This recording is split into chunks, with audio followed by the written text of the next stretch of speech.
आज की कहानी। एक लड़का अपने परिवार के साथ रहता था। उसके पिता जौहरी थे। एक दिन उसके पिता बीमार पड़ गए। धीरे धीरे उनकी हालत बिगड़ती गई और अंत में उनका निधन हो गया।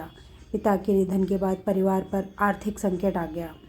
ऐसे में माँ ने घर चलाने के लिए बेटे को अपना एक कीमती हार दिया और कहा कि इसे अपने चाचा की दुकान पर दिखा देना। वे भी एक जौहरी हैं। इसे बेचकर जो पैसे मिलेंगे वह ले आना।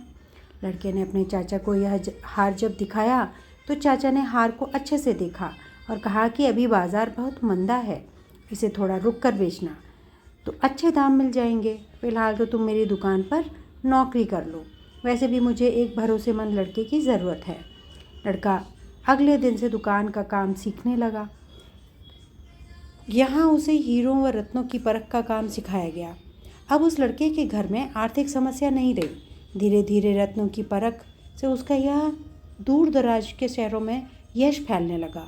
दूर दूर से लोग उसके पास अपने गहनों की परख करवाने आने लगे। एक बार उसके चाचा ने उसे बुलाया और कहा कि जो हार तुम बेचना चाहते थे उसे अब तुम ले आओ। लड़के ने घर जाकर माँ का हार जैसे ही हाथ में लेकर गौर से देखा तो पाया कि वह हार तो नकली है। वह तुरंत दौड़कर चाचा के पास पहुँचा और उनसे पूछा कि आपने मुझे तभी यह सच क्यों नहीं बताया जब मैं इस हार को बेचने आया था। इस पर चाचा ने कहा कि अगर मैं तुम्हें उस समय यह सच बताता तो तुम्हें लगता कि संकट की घड़ी में चाचा भी तुम्हारे कीमती हार को नकली बता रहे हैं और तुम्हें मुझ पर यकीन नहीं होता। लेकिन आज जब तुम्हें खुद ही गहनों की परख का ज्ञान हो गया है तो अब तुम खुद असली और नकली की पहचान कर सकते हो।